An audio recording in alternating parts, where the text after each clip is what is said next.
യേശു മതി, ആ സ്നേഹം മതി, തൻ ക്രൂശു മതി എനിക്ക്. യേശു മതി, തൻ ഹിതം മതി, നിത്യജീവൻ മതി എനിക്ക്. യേശു മതി, ആ സ്നേഹം മതി, തൻ ക്രൂശു മതി എനിക്ക്. യേശു മതി.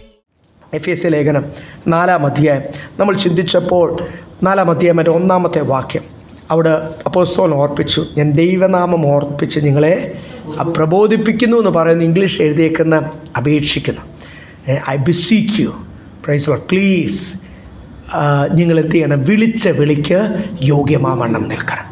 അതിനു വേണ്ടിയാണ് ഞാൻ 3-ാമത്തെ വാക്യത്തിൽ എഴുതിയിരിക്കുന്നത്, ശ്രമിക്കുകയും ചെയ്യുവീൻ. അല്ലെങ്കിൽ നമ്മൾ വേറെ വാക്യങ്ങൾ ഇതിനോട് ചേർന്ന് നമ്മൾ കഴിഞ്ഞ ആഴ്ച ചിന്തിച്ചത്, അത് ഞാൻ എടുക്കുന്നില്ല.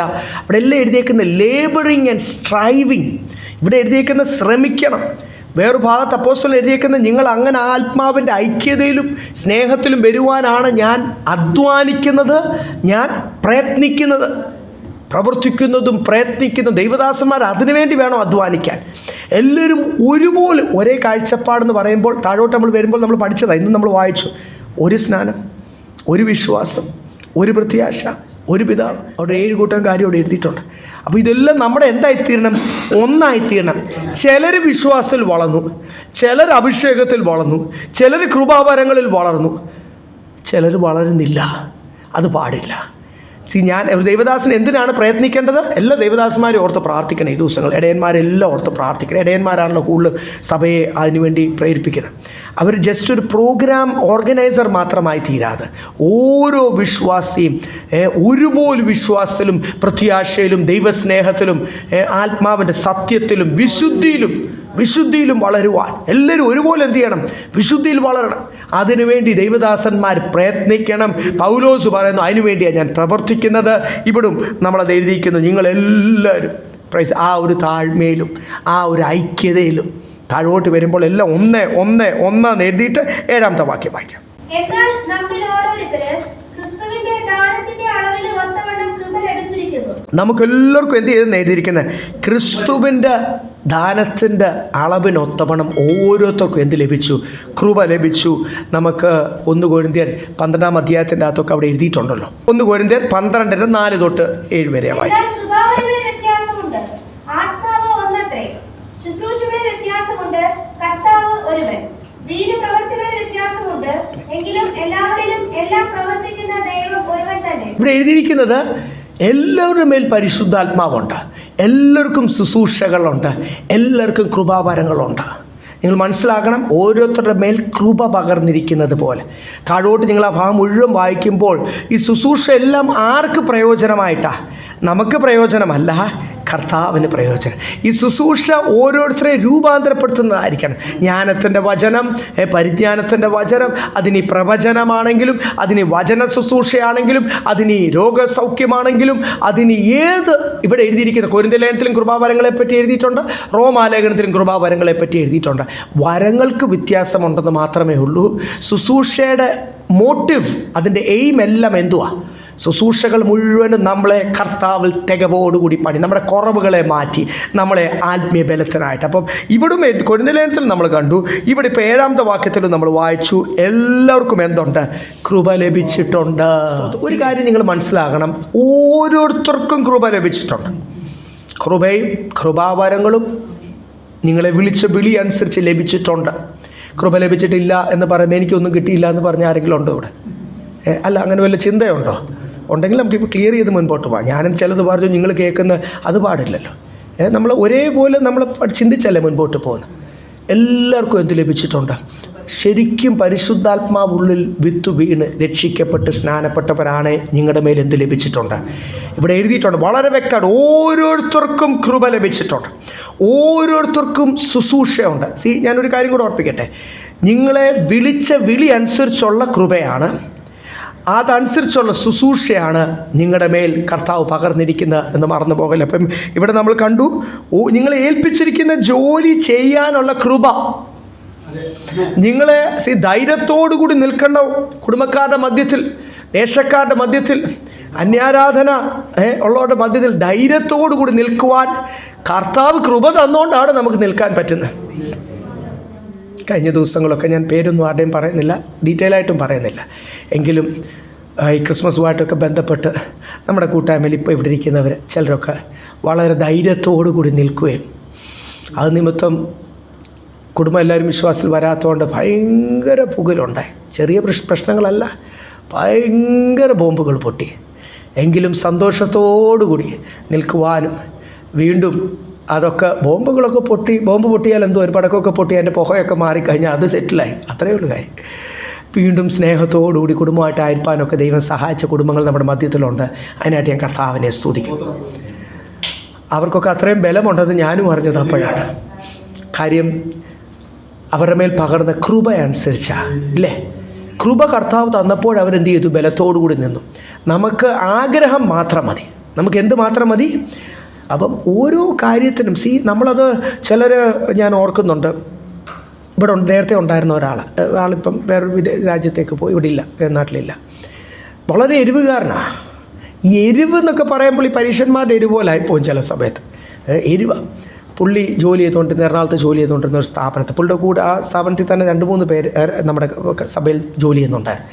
അപ്പം മറ്റൊരു സഹോദരൻ എന്നോട് പറഞ്ഞതാണ്, ആ പുള്ളിയല്ല എന്നോട് പറഞ്ഞത്, ഞാൻ പുള്ളിയോട് ചോദിച്ചു. പിന്നെ ആ പുള്ളിക്ക് ദീപാവലി ആയിരുന്ന സമയത്ത് ആ കമ്പനിയുടെ പോളിസിയാണ് ക്രിസ്മസ് ആകുമ്പോൾ ക്രിസ്മസ് കേക്ക് കൊടുക്കും, ബർത്ത്ഡേ ആകുമ്പോൾ ഒരു ബർത്ത്ഡേ കേക്ക് കൊടുക്കും, ദീപാവലി ആകുമ്പോൾ ഒരു ഗിഫ്റ്റ് ഹാമ്പർ, ഒരു ബോക്സ്, സ്വീറ്റിൻ്റെ ഒക്കെ ഒരു ബോക്സ്. അങ്ങനെയാണല്ലോ നോർത്ത് ഇന്ത്യയുടെ ഇന്ത്യയുടെ ഒരു കൾച്ചർ അങ്ങനെ ഉണ്ടല്ലോ. അപ്പോൾ കമ്പനി വലിയൊരു കമ്പനി ആയതുകൊണ്ട് അവർ അങ്ങനെ ഒരു ഗിഫ്റ്റ് ബോക്സ് പുള്ളിക്ക് കൊടുത്തു. പുള്ളി അത് എന്തുമായിരുന്നു പറയേണ്ടത്? സ്നേഹത്തോടുകൂടി അത് ഞാൻ എൻ്റെ പ്രമാണം അത് അനുവദിക്കുന്നില്ല, ഞങ്ങൾക്കങ്ങനെ ഉത്സവങ്ങളൊന്നും ഇല്ല, ഞങ്ങൾക്കത് പാടില്ല. നമ്മൾ ലോട്ടറി ഒക്കെ എടുക്കുന്നവർ നമ്മുടെ അടുത്ത് വരുമ്പോൾ ഞാനത് അവരെ വിഷമിപ്പിക്കത്തില്ല. നമ്മൾ ചുമ്മാ പോ എന്നൊക്കെ പറയുമ്പോൾ അവർ ജീവിതമാർഗ്ഗമായിട്ടല്ല ചെയ്യും.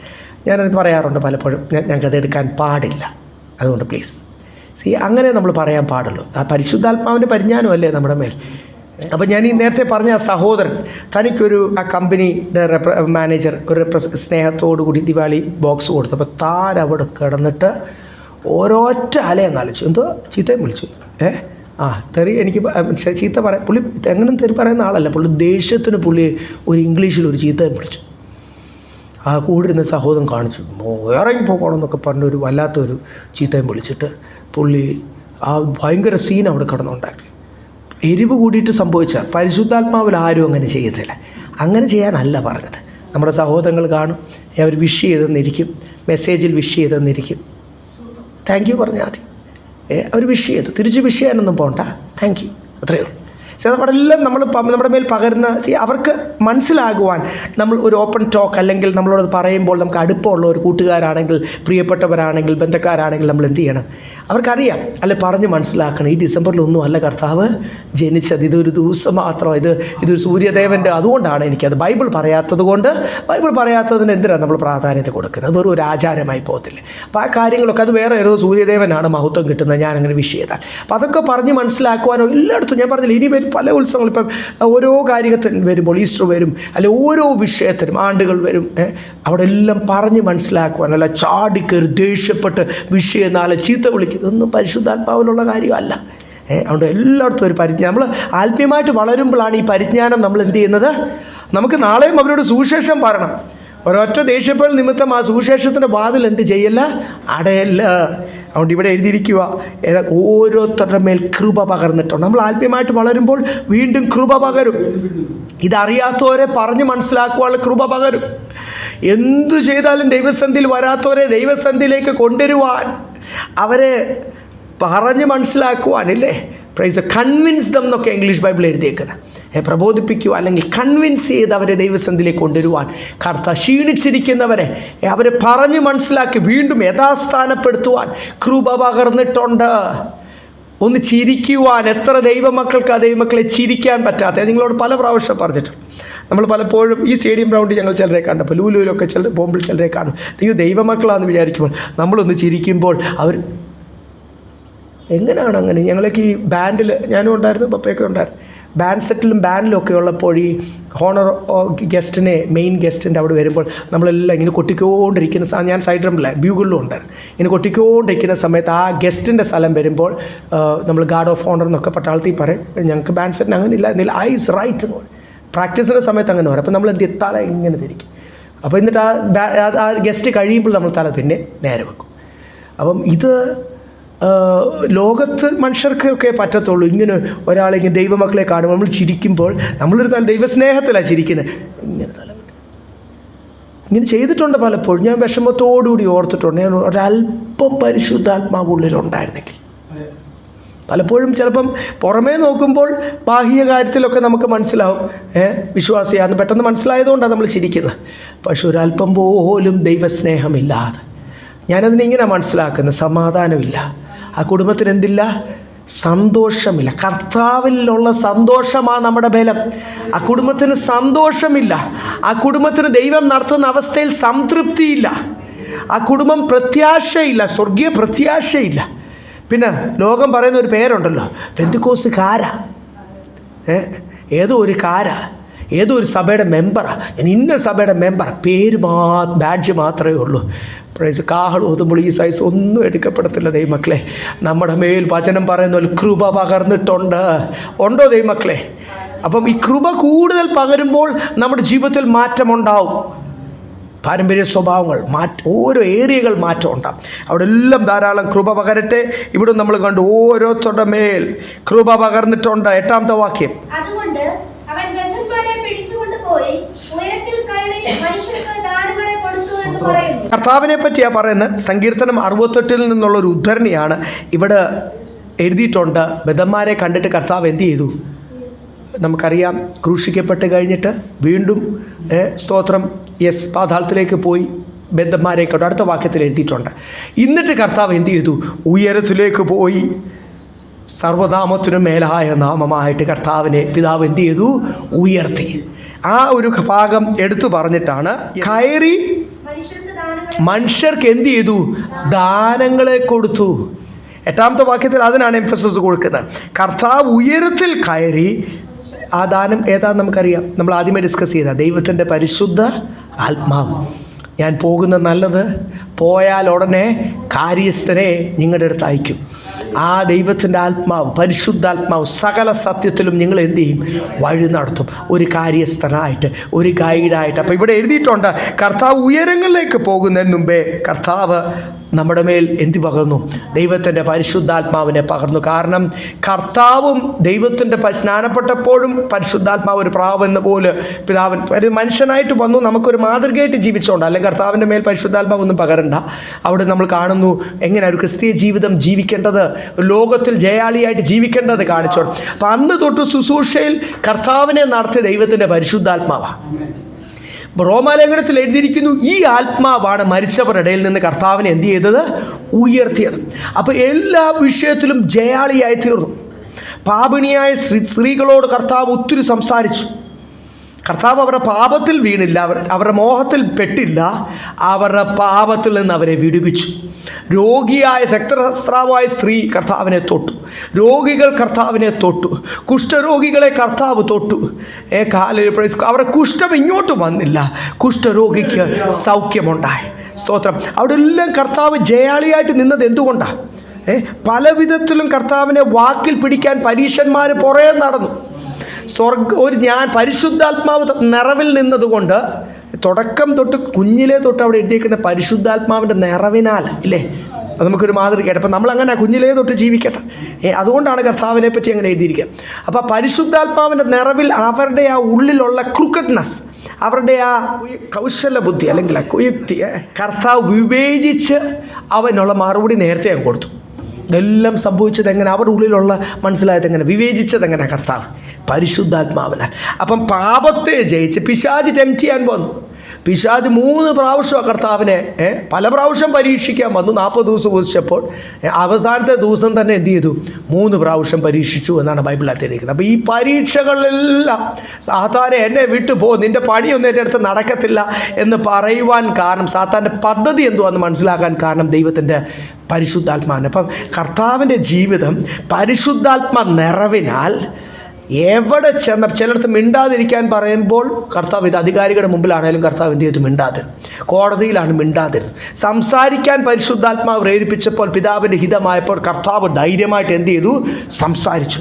സൗഖ്യം, അത്ഭുതങ്ങൾ നടക്കേണ്ട സമയത്ത് അത്ഭുതങ്ങൾ ചെയ്തു. എല്ലായിടത്തും അത്ഭുതങ്ങൾ ചെയ്തില്ല, എല്ലായിടത്തും പ്രസംഗിച്ചില്ല. കൊണ്ടുകൊണ്ട് അപ്പോസ്തലന്മാരെ എല്ലാ ശിഷ്യന്മാരെയും കൂടെ കൊണ്ടുപോയില്ല. ചില അത്ഭുതങ്ങൾ നടത്തിയപ്പോൾ പത്രോസിനെയും യോഹന്നാനെയും യാക്കോബിനെയും ഒക്കെയാണ് എന്ത് ചെയ്തത്? കൂടെ. അപ്പോൾ ഈ ശുശ്രൂഷകളിലെല്ലാം എടുക്കേണ്ട തീരുമാനങ്ങൾ ആരാണ് ഗൈഡ് ചെയ്തത്? ദൈവത്തിൻ്റെ. എല്ലായിടത്തും ജയാളികളായി തീർന്നു.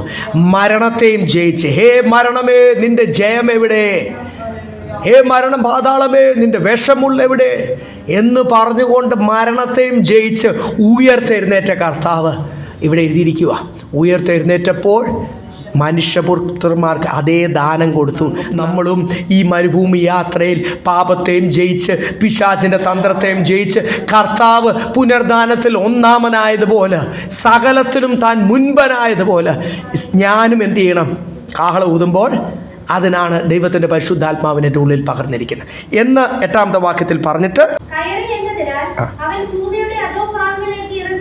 ഇവിടെ എഴുതിയിരിക്കുന്നു. കയറി എന്ന് പറയുമ്പോൾ അതിൻ്റെ അർത്ഥം ആദ്യം കയറുന്നതിന് മുമ്പേ എന്ത് ചെയ്തു? ഇറങ്ങി. കർത്താവ് സ്വർഗസിംഹാസനവും ആ സുഖവും ആ മഹത്വവും അവിടെ ദൂതന്മാർ നോക്കത്തില്ല, നോക്കാൻ പേടിക്കും. വിശുദ്ധിയിൽ വസിക്കുന്ന ദൂതന്മാർക്ക്, സാറാഫുകൾക്ക്, കെരൂബുകൾക്ക്, ആരാധന നയിക്കുന്ന ദൂതന്മാർക്ക് നോക്കാൻ ഭയമാണ്, നോക്കാൻ പറ്റത്തില്ല. അത്രയ്ക്ക് തേജസ്സിലാണ്. ആ തേജസ്സാണ് വിട്ട് മോഹം മറച്ചാണ് ദൈവത്തെ ആരാധിക്കുന്നത്. മോഹം കണ്ടു ചിലപ്പം അവരില്ലാതായി പോകും. അത് അത്രയ്ക്ക് തേജസ്സിൽ വസിക്കുന്ന ദൈവം. കർത്താവിൻ്റെ ശബ്ദം എങ്ങനെ? ഇടിമുഴക്കത്തോടുകൂടി. ആ കർത്താവ് സീനായ് പർവ്വതത്തിലൊക്കെ വന്നപ്പോൾ ആ പർവ്വതം തൊട്ടാൽ മരിച്ചു പോകും. അത്രയ്ക്ക് ഭയങ്കരനാണ് കർത്താവ്. ആരാണ്? ഭയങ്കരനാണ്, ഭയപ്പെടുവാൻ യോഗ്യനാണ്. യേശുവിനെ പറയുക നിത്യപിതാവ് എന്നാണ് യേശയ്യാപ്രവചനത്തിൽ പരിശുദ്ധാത്മാവിൽ എഴുതിയിരിക്കുന്നത്. എവർലാസ്റ്റിംഗ് ഫാദർ, ആ നിത്യപിതാവായവൻ, ആ ഭയങ്കരനായ ദൈവമാണ്. ഇപ്പം വന്ന് 5 ട്രിപ്പ് കല്യാണവും കഴിഞ്ഞിട്ട് കർത്താവിനെ വിളിച്ചിട്ടില്ല. മരത്തിൻ്റെ ചോട്ടിൽ നിൽക്കുക ശിഷ്യന്മാരും ഒക്കെ ചേർന്ന് പുറത്ത്. ആ അപ്പനെ ജനിക്കാത്തവൻ ആ മറിയത്തിൻ്റെ മകനല്ലേ, ആ തച്ചൻ്റെ മകനല്ലേ, എന്തൊക്കെയാണ് പറഞ്ഞ കർത്താവിനെ നിന്ദിച്ചത്. അവസാന ഘട്ടത്തിലേക്കായപ്പോൾ നിന്നെ അങ്ങോട്ട് കൂടി. ഓരോ കോടതിയിൽ മാറി മാറി ചെയ്യാത്ത പാപത്തിനു വേണ്ടി പാപിയായിട്ട് ഒരു പാപിയെ, ഒരു കൊടും ക്രിമിനലിനെ, ബറബാസിനെ മാറ്റിയിട്ട് എന്ത് ചെയ്തു? പകരം ആരെയാണ് തൂക്കിയത്? യേശുവിനെ ക്രൂശിന്മേൽ മഹാപാപിയായിട്ട് നമ്മുടെ പാപം വഹിച്ചുകൊണ്ട് തൂക്കി. കർത്താവ് ഈ തേജസ്സും മഹിമയും അധികാരവും ആ സ്വർഗീയ സിംഹാസനവും വിട്ടിട്ടാണ് കർത്താവ് ഭൂമിയിലേക്ക് ഇറങ്ങി വന്നു.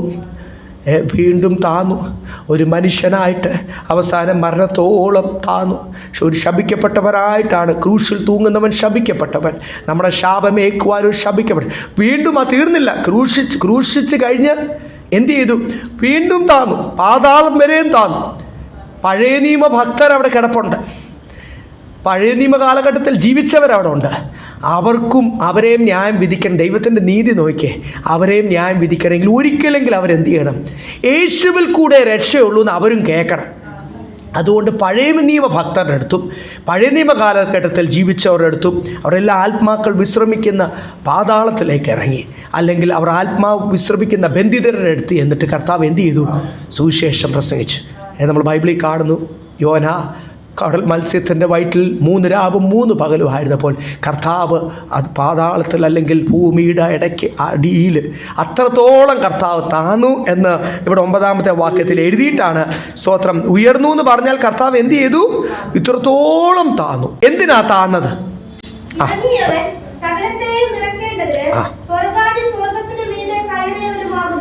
എന്തിനാണ്? സകലത്തെയും നിറയ്ക്കേണ്ടതിനാണ് കർത്താവ് എന്ത് ചെയ്തു? ഇത്രത്തോളം താന്ന് പഴയ നിയമ ഭക്തരോടും സുവിശേഷം പറഞ്ഞ് ഇനി ഉള്ള ഈ ഒരു കാലം, യേശുവിൽ കൂടി രക്ഷിക്കപ്പെടുന്ന ഒരു കാലം, യേശു കർത്താവിന് അധികാരം ലഭിക്കുന്ന ഒരു കാലം. വെളിപ്പാട് പുസ്തകത്തിൽ എഴുതിയേക്കുന്നു, 7 മുദ്രകളെയും തുറക്കുവാൻ അധികാരമുള്ളവൻ, ന്യായം വിധിക്കുവാൻ അധികാരമുള്ളവൻ, ജീവൻ്റെയും മരണത്തിൻ്റെ മേൽ അധികാരമുള്ളവൻ. നമ്മുടെ ജീവൻ്റെയും മരണത്തിൻ്റെയും താക്കോൽ ആരുടെ കയ്യിലാണ്? നമ്മളെ സ്വർഗത്തിൽ കൊണ്ടുപോകണോ നരകത്തിൽ അയക്കണോ എന്ന് ന്യായം വിധിക്കുന്ന നീതിയുള്ള ന്യായകർത്താവ് ആരാ? യേശുവാ. അപ്പം ആ യേശു അധികാരം ലഭിച്ചിട്ട് കർത്താവ് പറയുക, യേശുവിൻ്റെ മേലുള്ള അതേ ആത്മാവാണ് നമ്മുടെ മേൽ. നമ്മളെയും ആ ഒരു നിറവിനാൽ കർത്താവ് എന്ത് പ്രാപിച്ചു? ആ നിറവ് പ്രാപിച്ചിട്ട് നമ്മളെയും ഹി മൈറ്റ് ഫിൽ us തന്നെ എഴുതിയിരിക്കുന്നില്ലേ, നമ്മളെയും ആ ഒരു നിറവിനാൽ നിറയ്ക്കേണ്ടേ. എത്ര വ്യക്തമായിട്ട് എഴുതിയിരിക്കുന്നത്, എല്ലാ ആത്മാവിൻ്റെ നിറവിനാൽ. കൊലോസ് ലേഖനത്തിലും നമ്മുടെ ഈ ചെറിയ ലേഖനത്തിലും എല്ലാം എഴുതിയിട്ടുണ്ട്, സകല നിറവിനാലും നിറയ്ക്കുവാൻ. നമുക്ക് പെട്ടെന്ന് 2-3 വാക്യം വായിക്കാം. കൊലോസ് ലേഖനം 2-ാം അധ്യായം അതിൻ്റെ 9-ാമത്തെ വാക്യം. അവനിലല്ലോ ദൈവത്തിന്റെ സർവ്വസമ്പൂർണ്ണതയും ദേഹരൂപമായി വസിക്കുന്നത്. യേശുവിലാണ് എന്ത് ചെയ്യുന്നത്? സകല സമ്പൂർണതയും ദേഹരൂപ.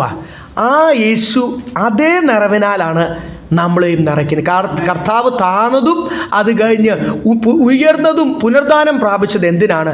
സകലത്തെയും നമ്മളെല്ലാവരും നിറയ്ക്കുവാൻ. That he made fill all of us എഴുതിയിരിക്കുന്നത്, നമ്മളെല്ലാവരും നിറയ്ക്കുവാൻ.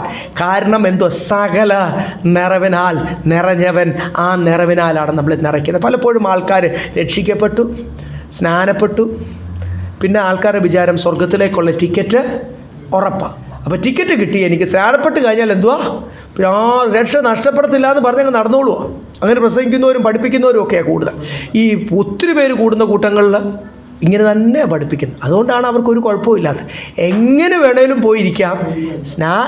അവസാനം എന്ത്, ഇവിടെ ഒരു പൊടി തട്ടുന്ന ഒരു ചെറിയ ബ്രഷ് ഇരിപ്പുണ്ട്. ഈ ചൈനീസ് ബ്രഷ് ഉണ്ടല്ലോ, വണ്ടിയുടെ പൊടി തട്ടാനും. ഞാനത് മിക്സറിൻ്റെ പൊടി തട്ടാനും ഉപയോഗിക്കുന്നത്. അപ്പോൾ അവസാനം എന്തെങ്കിലുമൊക്കെ ചെളിയൊക്കെ ഉണ്ടെങ്കിൽ എന്ത് ചെയ്യും? ഇങ്ങനെ പൊടിയൊക്കെ തട്ടിയിട്ട് നമ്മൾ കയറിക്കും, ഒരാൾ കയറിക്കും, അകത്തോട്ട് കയറിക്കും, പൊടിയൊക്കെ തട്ടിയിട്ട്. എന്നാണോ നിങ്ങളുടെ വിചാരം? ഒരു ചെറിയ ശേഷിപ്പേ സ്വർഗത്തിൽ പോകത്തുള്ളൂ.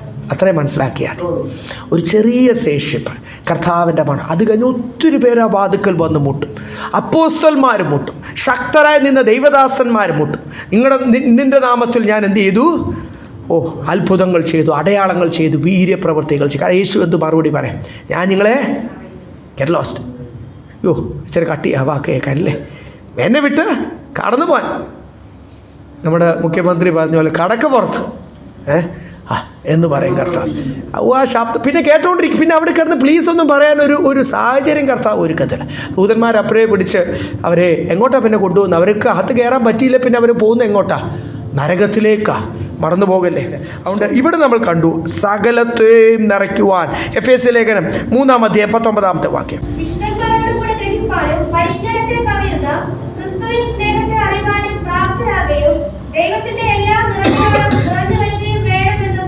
എഫേസ്യയിലെ സഭയോടും പറയുക. നമ്മൾ കഴിഞ്ഞ അധ്യായത്തിൽ നമ്മൾ അങ്ങോട്ട് ചിന്തിച്ചതേ ഉള്ളൂ.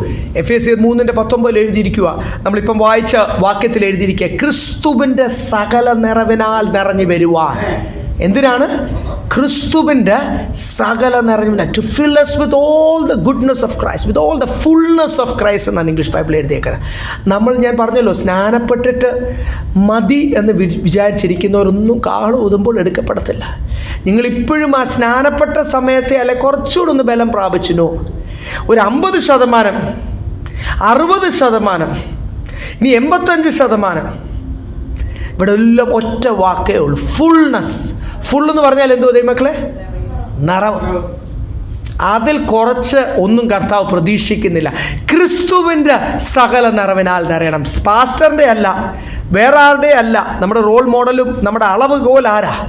ക്രിസ്തുവാണ്. ക്രിസ്തുവിൻ്റെ ക്രിസ്തുവിനെ പറ്റി നമ്മൾ കൊലോസ്യ ലേഖനത്തിൽ വായിച്ചു, സകല നിറവും അവൻ മേലുണ്ട്. എന്നിട്ട് എഫേസ്യ ലേഖനത്തിൽ ഇവിടെ നമ്മൾ വായിച്ചു 3:19 നമ്മൾ വായിച്ചു, കർത്താവിൻ്റെ സ്നേഹം, കർത്താവിൻ്റെ ജ്ഞാനം, പരിജ്ഞാനം, അങ്ങനെ നിങ്ങൾ ക്രിസ്തുവിൻ്റെ സകല നിറവിനാൽ നിറഞ്ഞു വരുവോളം ദൈവദാസന്മാർ അതിനു വേണ്ടി അധ്വാനിക്കേണ്ട, സഭ അതിനു വേണ്ടിയാണ് പ്രാർത്ഥിക്കേണ്ട. നമ്മളിൽ ഉള്ള ദൈവമക്കളെല്ലാം കണ്ണുനീരോടുകൂടി, ഞാൻ പറഞ്ഞല്ലോ, ദൈവമക്കൾക്ക് വേണ്ടി പ്രാർത്ഥിക്കുമ്പോൾ ചുമ്മാ ആ സഹോദരനെ അനുഗ്രഹിക്കണേ കർത്താവ്, ഈ കുടുംബത്തെ അനുഗ്രഹിക്കണേ കർത്താവ്, ആകപ്പാട് ദൈവമക്കൾക്ക് പ്രാർത്ഥിക്കാൻ പറഞ്ഞു. ഇത് മാത്രമേ അറിയത്തുള്ളൂ.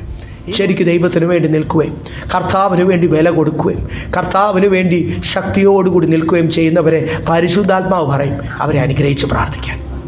അപ്പോഴേ നമുക്ക് അനുകരിക്കാൻ പ്രമാണമുള്ളൂ. ചുമ്മാതി അല്ലെങ്കിൽ ഇത് എല്ലാവരും ഇപ്പോൾ ലോകമനുഷ്യരൊക്കെ പറയുന്നുണ്ട്. അതൊരു ആമേന്നോ ഒരു ബായിന്നോ ഹായിന്നോ ഒക്കെ പറയുന്ന പോലെ ആയിത്തീർന്നു. അതിൻ്റെ ആ മഹത്വം ഇല്ലാതായിത്തീരല്ലേ. Blessing comes from God. നമ്മുടെ കയ്യിലല്ല. പ്ലസ് ആ അനുഗ്രഹം ദൈവത്തിൽ നിന്നാണ് വരുന്നത്. ആത്മപ്രേരണയിൽ ആ ശുശ്രൂഷകൾ ചെയ്യുവാൻ ദൈവം നമ്മളെ അനുവദിച്ചിട്ടുണ്ട്. അപ്പോൾ ഇതൊക്കെ നമുക്ക് മനസ്സിലാകണമെങ്കിൽ ഈ നിറവിനാൽ നിറയണം. അല്ലെ നമുക്ക് മനസ്സിലാകത്തില്ല. എല്ലാവരും ചിന്തിക്കുന്നു, നമ്മളും ചിന്തിക്കും. അവിടെ ഇവിടെ എഴുതിയേക്കുന്നത് ക്രിസ്തുവിൻ്റെ മേലുള്ള സകല നിറവിനാലും ദൈവം ഞങ്ങളെ നിറയ്ക്കട്ടെ. റോമാലേഖനം 15-ാം അധ്യായം 13-ാമത്തെ വാക്യം. എന്നാൽ പ്രത്യാശ നൽകുന്ന ദൈവം പരിശുദ്ധാത്മാവിന്റെ ശക്തിയാൽ നിങ്ങൾ പ്രത്യാശയിൽ സമൃദ്ധിയുള്ളവരായി വിശ്വസിക്കുന്നതിനുള്ള സകല സന്തോഷവും സമാധാനവും കൊണ്ട് നിങ്ങളെ നിറയ്ക്കുമാറാകട്ടെ. അവിടെ എല്ലാം ഒരു നിറവ്, പ്രത്യാശയിലൊരു നിറവ്, പരിശുദ്ധാത്മാവിലൊരു നിറവ്. അതാണ് നമ്മളിവിടെ കാണുന്നത്. പ്രത്യാശയിലും പരിശുദ്ധാത്മാവിനാലും സകല നിറവിനാൽ നിങ്ങൾ എന്ത് ചെയ്യട്ടെ. ഈ സകല നിറവൊക്കെ ഇന്നത്തെ ദൈവദാസന്മാർ അത് വേണേൽ വ്യാഖ്യാനിച്ച് എന്ത് ചെയ്യുമെന്നറിയാം. എല്ലാം നന്മയുടെ നിറവിനാൽ നിങ്ങളെ അങ്ങോട്ട് അനുഗ്രഹിക്കട്ടെ എന്നൊക്കെ പറഞ്ഞു കളയും. വളരെ വ്യക്തമല്ലേ ആ വാക്യത്തിൽ? നിങ്ങൾ പിന്നീട് വീണ്ടും വീണ്ടും ഒന്ന് കോമ ഇട്ടും ഒക്കെ ഒന്ന് ബ്രേക്ക് ചെയ്തൊന്ന് പഠിക്കുക. പരിശുദ്ധാത്മാവിൻ്റെ നിറവിനാൽ, പ്രത്യാശയുടെ സകല നിറവിനാൽ കർത്താവ് നിങ്ങളെ നിറയ്ക്കട്ടെ. അപ്പോൾ ബൈബിൾ എവിടെ എടുത്താലും, പ്രത്യേകിച്ച് പുതിയ നിയമത്തിൽ അതാണല്ലോ നമ്മുടെ പ്രമാണം. പരിശുദ്ധാത്മാവ് എല്ലായിടത്തും പറഞ്ഞിരിക്കുന്നത് എന്തുവാണ്? പ്രത്യാശയുടെ നിറവ്, ദൈവസ്നേഹത്തിൻ്റെ നിറവ്. ഇത് മൂന്ന് മാത്രമേ നിലനിൽക്കത്തുള്ളൂ. സ്വർഗത്തിൽ ചെല്ലുമ്പോൾ വേറെ ഒന്നും നിലനിൽക്കത്തില്ല. നമ്മുടെ ബാക്കിയുള്ള ക്വാളിറ്റീസും നമ്മുടെ ട്രേഡും നമുക്കറിയാവുന്ന ക്വാളിഫിക്കേഷനും ഒന്നും നിലനിൽക്കത്തില്ല ദൈവമക്കളെ. നമ്മുടെ ഈ അധ്വാനവും ഓട്ടവും ഒക്കെ നിലനിൽക്കുന്നത് ഏതിനു വേണ്ടി ആയിരിക്കണം? നമ്മുടെ അധ്വാനവും ഓട്ടവും. ബൈബിള് പറയുന്നു ഇവ മൂന്ന് മാത്രമേ നിലനിൽക്കത്തുള്ളൂ. നമ്മുടെ പ്രവൃത്തികളെല്ലാം സ്വർഗീയ തീക്കകത്തോട് കടത്തി വിടുമ്പോൾ, അപ്പുറം എത്തുമ്പോൾ മൂന്ന് കാര്യങ്ങൾ: സാംസണിലുള്ള ദൈവസ്നേഹം, പ്രത്യാശ, വിശ്വാസം. ഇത് മൂന്ന് മാത്രമേ കർത്താവ് മാർക്കെടുത്തുള്ളൂ. ബാക്കിയെല്ലാം. അപ്പം ഞാൻ എന്തിനാണ് പ്രവർത്തിക്കേണ്ടത്? എന്നിൽ കൂടുതൽ ദൈവസ്നേഹം വരുവാൻ ഞാൻ മറ്റുള്ളവരിൽ ദൈവസ്നേഹം കാണിക്കണം. എന്നിൽ കൂടുതൽ പ്രത്യാശ വരുവാൻ, എന്നിൽ കൂടുതൽ വിശ്വാസത്തിൽ ഞാൻ വളരുവാൻ. ഇത് മൂന്നും മാത്രമേ നിലനിൽക്കത്തുള്ളൂ എന്ന് ദൈവത്തിൻ്റെ പരിശുദ്ധാത്മാവ് പറഞ്ഞാൽ ഇത് മൂന്നും മാത്രമേ നിലനിൽക്കത്തുള്ളൂ. നമ്മൾ ഫോക്കസ് കൊടുക്കേണ്ട മൂന്ന് കാര്യങ്ങളാണ്. ഞാൻ ചിലപ്പോഴൊക്കെ ദൈവമക്കളോട് പറയും, ഈ ഓരോ ആഴ്ചയൊക്കെ പഠിക്കുന്ന ഒരു ചാർട്ടിന് 5 രൂപയുള്ളൂ, ഒരു മാർക്കറിന് 20 രൂപയുള്ളൂ. മാർക്കർ നമുക്കൊരു 5-6 മാസം ഉപയോഗിക്കാം. ഒരു ചാർട്ട് അങ്ങോട്ട് എടുത്തിട്ട് ഞാൻ ഫോക്കസ് ചെയ്യേണ്ട 3 ഏരിയകൾ: വിശ്വാസം, പ്രത്യാശ, ദൈവസ്നേഹം. രാവിലെ തൊട്ട് ഞാൻ ഫോക്കസ് ചെയ്യേണ്ട ഏരിയ, ഞാൻ വളരേണ്ട ഏരിയകൾ, ഞാൻ മറ്റുള്ളവരിലേക്ക് കൊടുക്കേണ്ട മെസ്സേജ്, അവരും വളരേണ്ട ഏരിയകൾ, സഭ വളരേണ്ട ഏരിയകൾ: വിശ്വാസം, പ്രത്യാശ, ദൈവസ്നേഹം. ഇത് മൂന്ന് മാത്രമേ നിലനിൽക്കത്തുള്ളൂ. ഈ നിലനിൽക്കുന്നതിന് പ്രാധാന്യത കൊടുക്കാം. വീട് നിലനിൽക്കത്തില്ല, വണ്ടി നിലനിൽക്കത്തില്ല, ഇനി കുടുംബ ബന്ധം പോലും എന്ത് ചെയ്യത്തില്ല. ദുഃഖമുണ്ട് പറയുമ്പോൾ. കർത്താവിനേക്കാൾ കൂടുതൽ ഒന്നിനെയും സ്നേഹിക്കേണ്ട. കുടുംബ ബന്ധവും താൽക്കാലികമാണ്, കാഹളം ഊതുന്നവരെ മാത്രമേ ഉള്ളൂ. പക്ഷേ വിശ്വാസം, പ്രത്യാശ, ദൈവസ്നേഹം, ഇത് ഈ ലോകത്തിലും യേശുവിനോടുകൂടി നിത്യമായിട്ട് വസിക്കുന്ന നിത്യതയിലും നിലനിൽക്കും. അതിന് ഫോക്കസ് കൊടുക്കാം. അപ്പോൾ അതുകൊണ്ടാണ് ഇവിടെ വരിക്കുന്നത്. അതാ കർത്താവ് നമ്മളെ നിറയ്ക്കുന്ന ആ ബോധമൊക്കെ വരുമ്പോൾ പരിശുദ്ധാത്മാവിനാലും പ്രത്യാശയാലും നമ്മളെ നിറയ്ക്കും. ഈ നിലനിൽക്കേണ്ട അല്ലെങ്കിൽ നമ്മളുടെ വളർച്ച വേണ്ട ഏരിയകൾ നമ്മളെ വളർത്തുന്നതാണ് ദൈവത്തിൻ്റെ പരിശുദ്ധാത്മാവ്. അതിനാണ് ഇവിടെ എല്ലാം അധ്യായം തുടങ്ങിയപ്പോൾ തൊട്ട് പരിശുദ്ധാത്മാവിലുള്ള ഒരു നിറവിനെ പറ്റി ഇവിടെ എഴുതിയിരിക്കുന്നത്. അതിന് 11-ാമത്തെ വാക്യം. പ്രധാന ശുശ്രൂഷകളിലേക്ക് കടക്കുക. യെസ്. അവൻ ചിലരെ അപ്പോസ്തലന്മാരായും ചിലരെ പ്രവാചകന്മാരായും ചിലരെ സുവിശേഷകന്മാരായും ചിലരെ ഇടയന്മാരായും ഉപദേഷ്ടാക്കന്മാരായും നിയമിച്ചിരിക്കുന്നു. എല്ലാവർക്കും ശുശ്രൂഷ കൊടുത്തിട്ടുണ്ട്. കൊരിന്ത്യലേഖനത്തിൽ നമ്മൾ ചിന്തിച്ചതാ. നമുക്കറിയാം 5 വിധ ശുശ്രൂഷ, അല്ലെ 5-fold മിനിസ്ട്രി എന്നൊക്കെ തിയോളജിയൻസ് അതിനെ പറയും. 5 വിധ ശുശ്രൂഷ എല്ലാം എവിടെ ഉണ്ട്? സഭയിലുള്ള ചിലർക്കൊക്കെ കൊടുത്തു, ചിലർക്ക് കൊടുക്കാതെ ഇരുന്നിട്ടില്ല. കൊരിന്ത്യ സഭയിലൊന്ന് വായിച്ച് അറിയാവുന്ന വാക്യം എങ്കിലും നിങ്ങളുടെ ഉറപ്പിന് വേണ്ടി, അല്ലെങ്കിൽ നിങ്ങൾ പറയും ഞാൻ സാധാ വിശ്വാസിയാണെന്ന് പറയും. അങ്ങനെ അവിടെ ഇല്ലായിരുന്നു. 1 കൊരിന്ത്യർ 1:5-8 വരെ വായിച്ചു.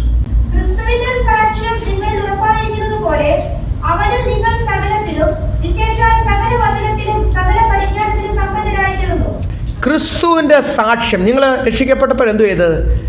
നിങ്ങൾ യു ബിക്കെയിം എ വിറ്റ്നസ്. കർത്താവിൻ്റെ സാക്ഷിയായി തീർന്നു. കർത്താവിനെ ഉൾക്കൊണ്ടു, കൈക്കൊണ്ടു, രക്ഷിതാവായിട്ട് സ്വീകരിച്ചു. നിങ്ങൾ രക്ഷിക്കപ്പെട്ടതുപോലെ തന്നെ ക്രിസ്തുവിൻ്റെ സാക്ഷിയായിട്ട് ഇരിക്കുന്ന പോലെ തന്നെ എന്ത് ചെയ്യണം? നിങ്ങൾ എന്തിലൊക്കെ ആയണം? സകല വചനത്തിലും. സഭ കേട്ടോ, സഭയിലുള്ളവർ സകല വചനത്തിലും സകല പരിജ്ഞാനത്തിലും സമ്പന്നരായി തീരണം. കാശിലല്ല, സമ്പന്നത എപ്പോഴും ഞാൻ പറഞ്ഞില്ലേ, തെറ്റിദ്ധരിപ്പിക്കുകയും തെറ്റായിട്ട് പഠിപ്പിക്കുകയും ചെയ്ത വാക്യങ്ങളാണ്. നിങ്ങൾ നിറഞ്ഞ് പരിജ്ഞാനത്തിലും വചനത്തിലും നിറഞ്ഞു നിൽക്കണം. എന്നിട്ട് സഭ എങ്ങനെ ആയിരിക്കണം? ഇങ്ങനെ നിങ്ങൾ ഒരു കൃപാവരത്തിലും കുറവില്ലാത്തവരായി നമ്മുടെ കർത്താവായ യേശുക്രിസ്തുവിന്റെ പ്രത്യക്ഷത കാത്തിരിക്കുന്നു. നമ്മൾ ഒരു കൃപാവരത്തിനും, കൊരിന്ത്യ സഭ എങ്ങനായിരുന്നു? ഒരു കൃപാവരത്തിനും കുറവില്ലാത്ത. അപ്പോൾ എല്ലാവരുടെ മേലെ എന്തുണ്ട്? കൃപാവരങ്ങൾ. 8 വരെ വായിച്ചോ. നമ്മുടെ കർത്താവായ യേശുക്രിസ്തുവിന്റെ നാളിൽ കുറ്റമില്ലാത്തവരായിരിക്കേണ്ടതിന് അവൻ നിങ്ങളെ അവസാനത്തോളം ഉറപ്പിക്കും. കർത്താവിൻ്റെ കാഹളം ഊതുന്ന സമയത്ത് കുറ്റമില്ലാത്തവരായി തീരണമെങ്കിൽ ഈ ശുശ്രൂഷയിലായിരിക്കണം. ഞാൻ പറഞ്ഞില്ലേ, ഞാൻ പലപ്പോഴും യാത്ര ചെയ്യുമ്പോൾ എനിക്കും വേണേൽ നിങ്ങളുടെ മുമ്പിൽ ഞാനൊരു പാസ്റ്റർ ആണെങ്കിലും ഞാൻ ദൂരെ യാത്ര ചെയ്യുമ്പോൾ, ട്രെയിനിൽ യാത്ര ചെയ്യും, ചെറിയ പ്രായം തൊട്ട് ഇങ്ങനെ ട്രെയിനിലൊക്കെ ഒത്തിരി യാത്ര, ഇന്ത്യ പല ശുശ്രൂഷയ്ക്ക് വേണ്ടി തന്നെ യാത്ര ചെയ്യേണ്ടതായിട്ടൊക്കെ വന്നിട്ടുണ്ട്. 16-17 വയസ്സൊക്കെ ഉള്ളപ്പോഴാണ് ആദ്യമായിട്ട് ജമ്മുവിലേക്ക് ഒറ്റയ്ക്ക് പോയത്. അത് കഴിഞ്ഞ് പിന്നെ ഇങ്ങനെ ഒത്തിരി യാത്രകൾ മീറ്റിംഗ് നിമിത്തം, ശുശ്രൂഷ നിമിത്തം ഉണ്ടായിട്ടുണ്ട്. അപ്പം അവിടെ എല്ലാം 2 അനുഭവങ്ങളും ഉണ്ടായിട്ടുണ്ട്. ഞാൻ മിണ്ടാതിരുന്ന എൻ്റെ ചെറുപ്പ സമയത്തൊക്കെ ഞാൻ ഓർക്കുന്നു, ഞാൻ പല കാര്യത്തിന് വേണ്ടി, വീട്ടിലെ ഒരു കാര്യത്തിന് വേണ്ടിയാണെങ്കിലും എൻ്റെ ഒരു കാര്യത്തിന് വേണ്ടിയാണെങ്കിലും ഒക്കെ ഞാൻ പഠിത്തത്തിൻ്റെ ഒരു കാര്യത്തിന് വേണ്ടിയൊക്കെ യാത്ര ചെയ്തിട്ടുണ്ട്. അപ്പോൾ അവിടെയൊക്കെ യാത്ര ചെയ്യുമ്പോൾ എനിക്ക് 2 ഓപ്ഷനുണ്ട്. അവിടെ ഞാനൊരു സുശേഷകനാണ് തെളിയിക്കാതെ ഞാൻ മിണ്ടാതിരുന്നാൽ, ട്രെയിനിലും യാത്രയിലും ബസ്സിലും ഒക്കെയാണ് കൂട്ടുകാർ പെട്ടെന്ന് വരുന്നില്ലേ. ഇപ്പോൾ കൂട്ടുകാരികൾ വരും, അടുത്തിരിക്കുന്നൊരു കൂട്ടുകാരി കാണും, ചിലപ്പോൾ ഒരു കൂട്ടുകാരൻ കാണും. അപ്പോൾ അവരൊരുത്തർ ലോക കാര്യങ്ങൾ പറയും, അവർ പെട്ടെന്ന് കൂട്ടുപിടിക്കും. കള്ളു കുടിക്കുന്നവർ കാണും. ട്രെയിനിൻ്റെ അകത്തൊക്കെ ഞാൻ ഓർക്കുന്നുണ്ട്, ഈ യാത്ര ചെയ്യുമ്പോഴൊക്കെ കുപ്പികളൊക്കെ, ഞങ്ങൾ ഈ ഹിമസാഗർ എന്ന് പറഞ്ഞ ഒരു പട്ടാളക്കാരുടെ ട്രെയിനിലാണ്, മുഴുവൻ കുപ്പിയാണ്. കുപ്പി പൊട്ടിക്കുന്നു, ഒഴിക്കുന്നു, വിളമ്പുന്നു. അപ്പം അതിൻ്റെ മണം അടിക്കുന്നു, അതിൻ്റെ കാര്യങ്ങൾ. അപ്പോൾ എനിക്ക് വേണേൽ ആരും അറിയുന്നില്ല, എന്തിലും വേണേൽ എനിക്ക് ചേരാം അവരുടെ കൂടെ കുടിച്ചില്ലെങ്കിലും കുടിച്ച് അവർ പാട്ടും ബഹളത്തിൻ്റെ കൂട്ട് ഞാനും വേണേൽ കൈയൊക്കെ ഇട്ടിരുന്ന സഭ വല്ലതും ഇവിടെ അറിയുന്നുണ്ടോ? അല്ല എൻ്റെ ടീം വല്ലതും അറിയുന്നുണ്ടോ? ആരും അറിയുന്നില്ല. ഞാനപ്പോൾ എന്ത് ചെയ്യണം? ആദ്യമേ ട്രെയിനിൽ കയറുമ്പോൾ, ബസ്സിൽ കയറുമ്പോൾ, ഒരു കമ്പനി ജോലി ചെയ്യുമ്പോൾ ഞാനൊരു സുശേഷകനാണ് അവരെ അങ്ങ് അറിയിച്ചു കഴിഞ്ഞാൽ, ഞാനത് കഴിഞ്ഞ് പിന്നെ പലപ്പോഴും ഞാൻ അറിയാതൊക്കെ എൻ്റെ ചെറിയ പ്രായത്തിൽ, വളരെ ചെറിയ പ്രായത്തിൽ ഇവരുടെ കൂടെയൊക്കെ, ഇവരുടെ വർത്തമാനത്തിലൊക്കെ കൂടിയ സമയങ്ങൾ ഓർക്കുന്നുണ്ട്, സുശേഷകളുടെ ആരംഭകാലത്ത്. പിന്നെ പരിശുദ്ധാത്മാവെന്നെ മനസ്സിലാക്കിയത് എന്ത് ചെയ്യണം? ഞാൻ കയറുമ്പോൾ ഞാനങ്ങ് പറയണം, ഞാൻ എന്തുവാ ഫുൾ ടൈം കർത്താവിൻ്റെ വേലയിലായതുകൊണ്ടല്ല, ഞാൻ ഫുൾ ടൈം കർത്താവിൻ്റെ വേലയിൽ കുറച്ചുകൂടി കഴിഞ്ഞിട്ടാണ്, 99-ലൊക്കെ അതുവരെ ജോലിയൊക്കെ ചെയ്തു. അപ്പോൾ ഞാൻ പറഞ്ഞത് ഈ ആദ്യ സമയത്തും നമ്മളങ്ങ് എന്ത് പറയണം? ഞാനൊരു സുശേഷകനാണ്, അല്ല ഞാനൊരു നല്ല ദൈവ പൈതൽ, സുശേഷകനാന്ന് തന്നെ അറിയിച്ചാൽ അവർ തന്നെ എന്ത് ചെയ്യും? ഒരു ഡിസ്റ്റൻസ് ഇട്ട് വിശേഷങ്ങൾ ചോദിക്കും, നാട്ടിലെ കാര്യങ്ങളൊക്കെ പറയാൻ പാടില്ലാത്തത് എന്നോട് എന്ത് ചെയ്യത്തില്ല. അല്ലെങ്കിൽ ചെറുപ്പക്കാരൊക്കെ തമ്മിൽ ഡിസ്കസ് ചെയ്യുന്ന പല ടോപ്പിക്സാണ് കയറി വരുന്നത്, അതൊന്നും എന്നോട് പറയത്തില്ല. എന്നോട് പറയാൻ പാടുള്ളതേ പറയത്തുള്ളൂ. അവർ തന്നെ ആ ഡിസിപ്ലിൻ എന്ത് ചെയ്യും? മെയിൻറ്റെയിൻ ചെയ്യും. അതെനിക്ക് എത്ര നല്ലതെന്നറിയാം. ഞാൻ പലപ്പോഴും യാത്ര ചെയ്യുമ്പോൾ അവിടെ മേളിൽ കയറി ഞാൻ കിടക്കും, ട്രെയിനിലാണെങ്കിൽ. പിന്നെ അവിടെ ഒത്തിരി താഴെ കിടക്കുന്ന കാര്യത്തിൻ്റെ അകത്ത് ഇടപെടേണ്ട ആവശ്യമില്ല. അപ്പോൾ നമ്മൾ എവിടെ ചെന്നാലും, ഒരു സമൂഹത്തിൽ, ഒരു കൂട്ടത്തിൽ, ഒരു ഏതൊരു പ്രോഗ്രാമിൽ ചെന്ന് കഴിഞ്ഞാൽ ഞാനൊരു സുശേഷകനാണ് ആദ്യമേ അവരെ എന്ത് ചെയ്യണം? അങ്ങനെ അറിയിച്ചാൽ നമുക്കധികം പാപത്തിലൊന്നും ജീവിക്കാതെ, അധികം തീരുമാനമൊന്നും വേണ്ട, അവിടെ തന്നെ ഒരു ഡിസ്റ്റൻസ് അങ്ങ് ചെയ്യും. നമുക്കൊരു സ്പേസ് അവർ തരും. ലോകം തന്നെ നമുക്ക് എന്ത് തരും? നമ്മളൊരു സ്ഥലത്ത് താമസിക്കാൻ ചെന്നാൽ അധികം സ്റ്റാർ ഒന്നും തൂക്കാതിരുന്നാൽ ക്രിസ്മസുകാരും കയറി, കരോളുകാരും കയറി വരത്തില്ല.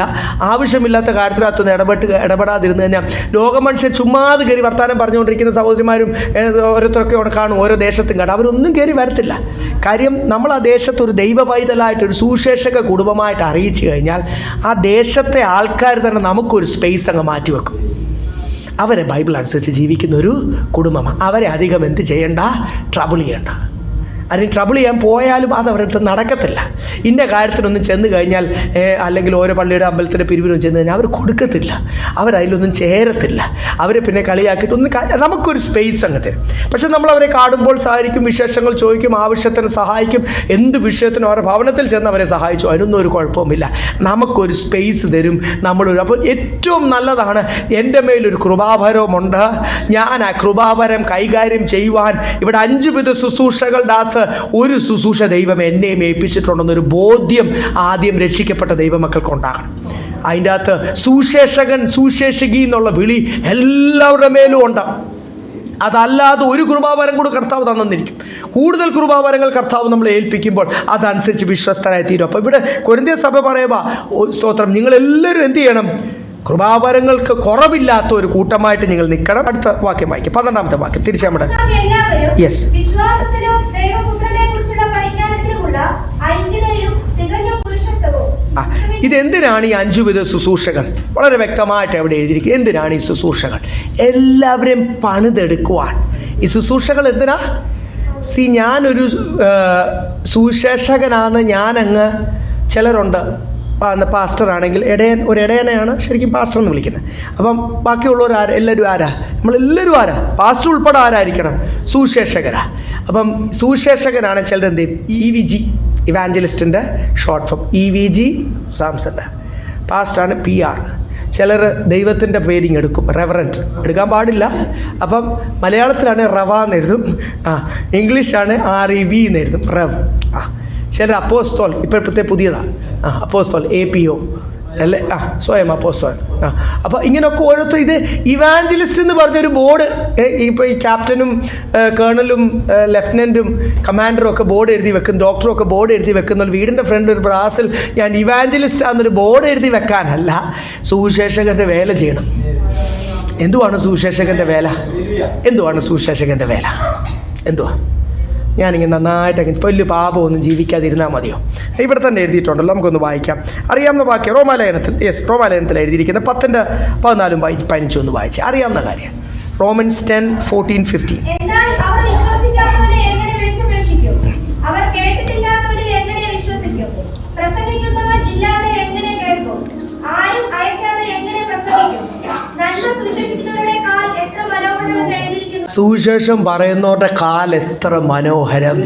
പാസ്റ്ററിൻ്റെ മാത്രമല്ല, നിങ്ങളെല്ലാം സുവിശേഷകരായി തീരുമ്പോൾ, നിങ്ങളൊരു ഭവനത്തിൽ ചെല്ലുമ്പോൾ യഹോവ ഷാലോം സമാധാനത്തോടു കൂടിയായിരിക്കും അവിടെ ചെല്ലുന്നത്. നിങ്ങളൊരു ബന്ധനത്തിലിരിക്കുന്ന കുടുംബത്തെ ചെല്ലുമ്പോൾ അവരെ ആ ബന്ധനത്തിൽ നിന്ന് വലിച്ച് സ്തോത്രം. കൗൺസിലിംഗ് ചെയ്യുന്ന കൗൺസിലേഴ്സ് മാത്രമല്ല, അങ്ങനെയുള്ള ബോർഡിട്ടിരിക്കുന്നവർ മാത്രമല്ല കൗൺസിലേഴ്സ്. നിങ്ങളെല്ലാവരും ആരാ? എന്തുവാ കൗൺസിലേഴ്സിൻ്റെ അർത്ഥം?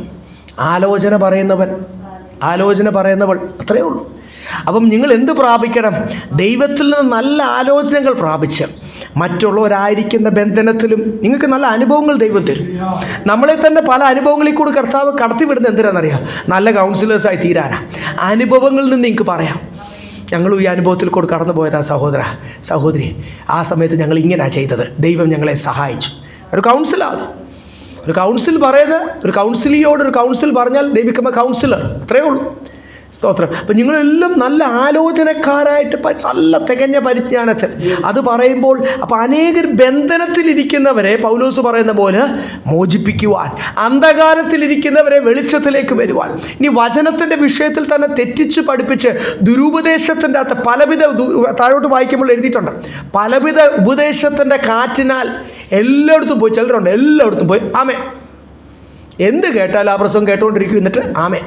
ഇതിനേക്കാൾ നല്ലത് ചിലർ പറയും സീരിയൽ കാണുന്നില്ലല്ലോ, പ്രസംഗമല്ലേ കേൾക്കുന്നത്. സീരിയലിനേക്കാൾ ചിലപ്പം കുഴപ്പമായിരിക്കും ഈ ടൈപ്പ് വചനങ്ങൾ. വേറൊന്നുമല്ല, ഈ കാണുന്ന എല്ലാ വചനവും കേട്ട് എല്ലാത്തിനും ആമേൻ പറയാൻ ദൈവ ആത്മാവ് അനുഭവിച്ചിട്ടില്ല. ഇത് വിവേചിക്കണം. പരിശുദ്ധാത്മാവിൽ പറയുകയും നിങ്ങളുടെ ശുദ്ധീകരണത്തിനായിരിക്കുമ്പോൾ അത് ബൈബിളിലുണ്ടോ അങ്ങനെ തന്നെ ആണോ എന്നിട്ട് മക്കദോന്യ സഭ പരിശോധിച്ചപ്പോൾ നിങ്ങളും എന്ത് ചെയ്യണമെന്ന് എല്ലാ വചനവും കേൾക്കാൻ പോകല്ലോ. ആത്മാവ് പ്രേരിപ്പിക്കും. ചില വചനം കേട്ട് തുടങ്ങുമ്പോൾ സ്റ്റോപ്പ് എന്ന് പറഞ്ഞാൽ അവിടെ അങ്ങ് സ്റ്റോപ്പ് ചെയ്തോണം. അത് മുഴുവനും എഴുതി കേട്ട് ചിലർ പറയും ഞാൻ കേട്ട് അതിൻ്റെ അകത്തെ പോയിൻറ്റ്സ് പഠിച്ചിട്ട് ഞാൻ അതിൻ്റെ അകത്തെ ചിലർ അതിനോട് തർക്കിക്കാനും ബാധിക്കാൻ ഏൽപ്പിച്ച ജോലി ചെയ്താൽ മതി. കർത്താവ് ദൈവത്തിൻ്റെ ആത്മാവ് പറയുന്നത് മാത്രം ചെയ്താൽ മതി. ഇത് കുറച്ചു നേരം കേട്ടുകൊണ്ടിരിക്കുമ്പോൾ എന്ത് ചെയ്യും? അതിനകത്ത് വ്യാപരിക്കുന്ന ഒരു ദുരാത്മാവുണ്ട്, നിങ്ങളെയും എന്ത് ചെയ്യും? ബാധിക്കും. അതുകൊണ്ട് ആവശ്യമില്ലാത്തൊന്നും കേൾക്കാൻ തന്നെ എന്ത് ചെയ്യില്ല, പോകല്ല.